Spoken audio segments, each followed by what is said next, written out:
Hey everyone, my name is Tre Giles, and today I wanted to share with you my story. I'm a senior here at Fort Hays State, and I'm originally from Colorado Springs, Colorado, and I just want to kind of go back to there.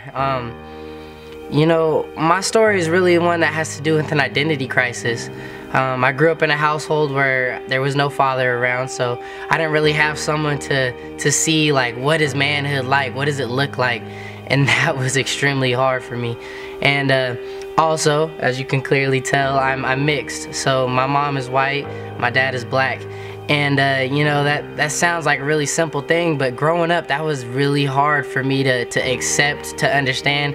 And because, you know, there wasn't any other mixed kids around me when I was growing up. It was just, there's the white kids, there's the black kids, and there's the Mexicans, and then that was the majority of my population in southern Colorado Springs, was those three groups. And I was like, I don't know where I fit in. I'm not any one of those. So I developed this yearning, or this passion to be accepted, for everyone to want me to be their friend, and popularity became like a driving force in my life. And really the way I started to go about that was through athletics.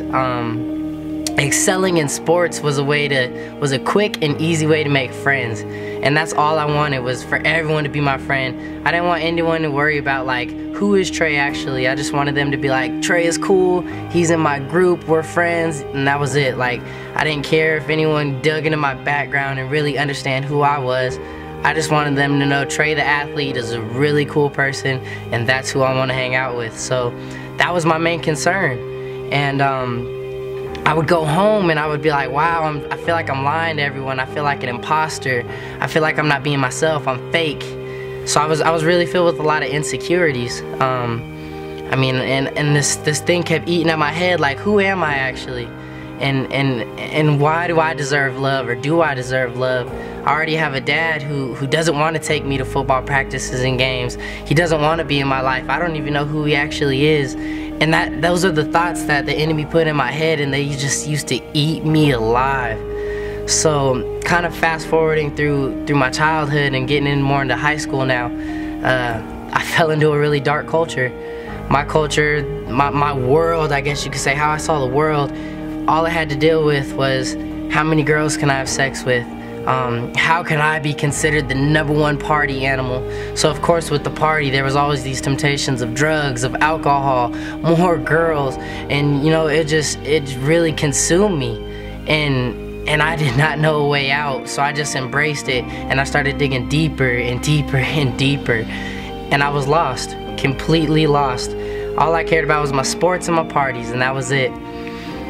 And I can truly say I was just hopeless. I had no light. There was no one in my life really that I trusted enough to say, like, man, here's what I'm really going through. Like, I didn't have anyone like that to talk to about those things. And it just kept eating me, and I just once again felt like an imposter. So I had to move forward, and I just kept going and fighting, and I started to get even deeper in these dark crowds, to where I wanted to be in gangs. I always wanted to fight people. I just wanted to keep proving that I was this big alpha male. And I guess I can summarize it as this, is that, and I'm sure, I think a lot of men actually go through this, is that men, we get defined by our wins. So when I say that, is like, I got defined by every time I won a basketball game, that's a win. That's who I am as Tre.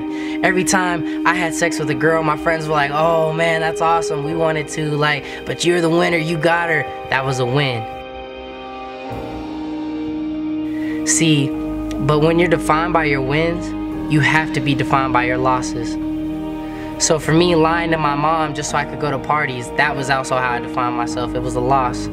Lying to my friends just so I could pretend I was this really cool person, another loss.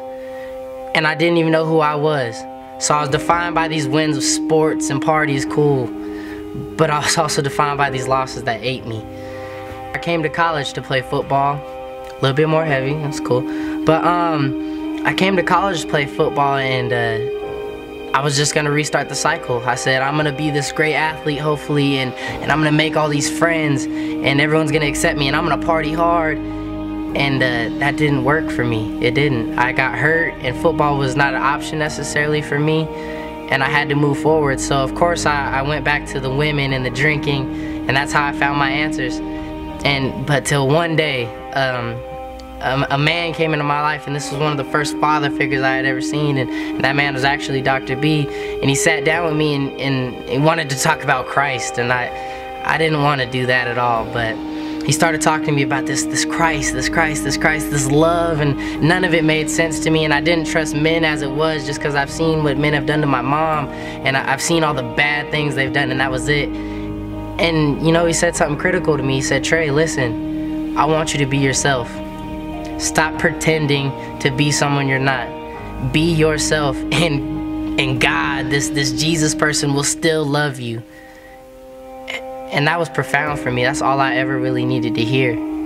So I think ever since that one moment, that one lunch, that one sentence that was said to me, it changed my life. And now I have an identity.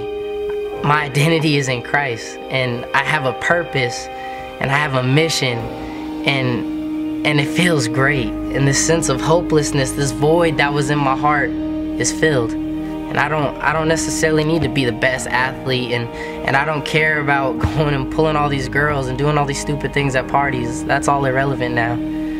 All I care about is loving everyone around me and doing the best I can to be Christ-like. And life is so much better. So now I can proudly say I am Trey. You know, I am flawed, and all those old temptations, they're still in my life and they eat at me daily, but now I actually have something to fight back. Christ is with me, and he helps me fight those temptations, and that's awesome. And you know, I think most importantly, for the first time, I am loved.